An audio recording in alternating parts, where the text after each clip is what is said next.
अपना ही पता नहीं है कि हम कौन हैं, कहाँ से आए हैं और कहाँ पर हमको जाना है।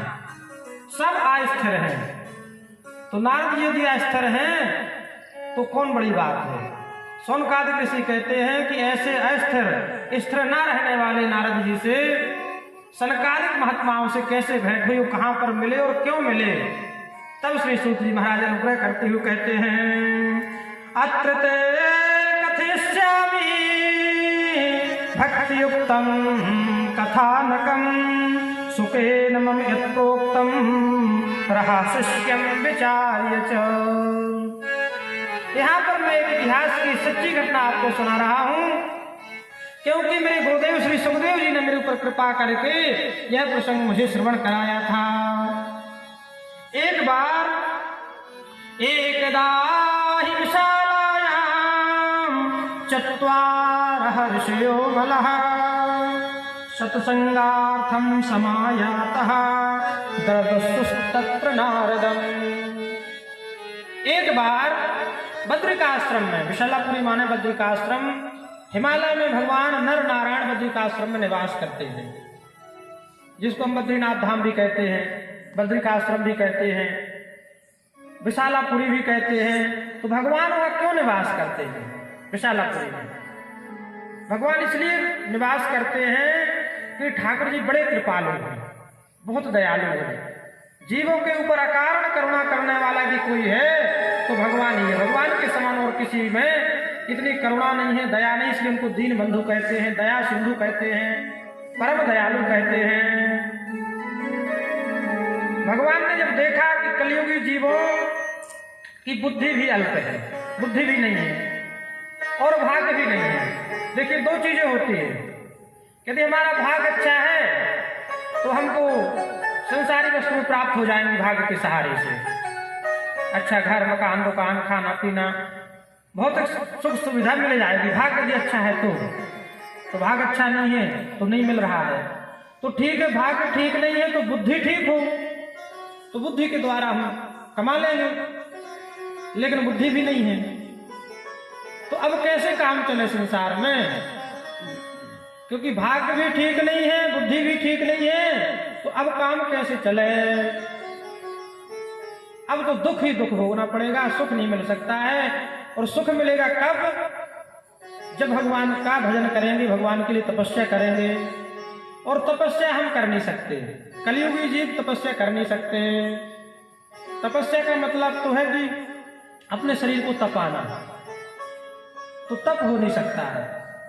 एक दिन हम व्रत कर नहीं सकते एकादशी का, तो फिर तपस्या कहां से करेंगे? तपस्या का मतलब तो कि कई दिनों तक ना खाना पीना। तो भगवान ने सोचा जब तपस्या कर नहीं सकता है कलियुगी जीव, तो ठाकुर जी स्वयं तपस्या करने लग गए बद्रिकाश्रम में नर नारायण के रूप में। और जो बद्रिकाश्रम जाकर के, बद्रीनाथ में जाकर के भगवान नर नारायण का दर्शन कर लेता है, उसको उनकी तपस्या का छठा अंश प्राप्त हो जाता है। इसलिए हम आप सब संसारी जीव कभी न कभी चारों धाम की यात्रा में जाते हैं, भगवान का दर्शन करने के लिए जाते हैं कि हमको पुण्य प्राप्त हो जाए और हम भी भगवान के धाम के अधिकारी बन जाए।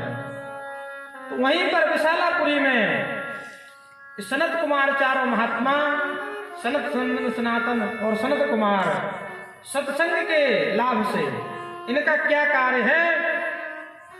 ये सिर्फ भगवान की कथा सुनते हैं और कहते हैं। यदि कोई सुनने वाला मिल जाता है तो उसको सुनाने लग जाते हैं बैठ करके व्यासगति पर, और जब कोई नहीं मिलता है सुनने वाला तो सुनने लगते हैं। जहां पर कथा होती है, जहां भी कथा होती है वहां पर जाकर के कथा श्रवण करते हैं। आशा बसन व्यसन यह तिन्ही, रघुपति कथा हो ये तह सुनही। यही इनका व्यसन है, यही इनकी आदत पड़ गई है। जैसे किसी को आदत पड़ जाती तंबाकू खाने की, गुटखा खाने की, बीड़ी खाने की, पीने की, तो उसके बिना वो रह नहीं पाता है। इसी तरह से चारों महात्मा भगवान की कथा के बिना रह नहीं पाते हैं एक क्षण भी। और जब कोई नहीं मिलता है तो चार हैं, चार लोग, चारों भाई हैं, तो तीन बैठ जाते हैं सुनने के लिए श्रोता बन के और एक कथा कहने लग जाता है। इसी में मग्न रहते हैं सदैव और हैं बहुत पुराने। सृष्टि में सबसे पहले इन्हीं की उत्पत्ति हुई है, लेकिन देखने में बालक बने हुए 5 वर्ष के, क्योंकि बालक में विकार नहीं होता है। हम जैसे जैसे बड़े होते जाते हैं तो फिर विकार हम में समाते जाते हैं।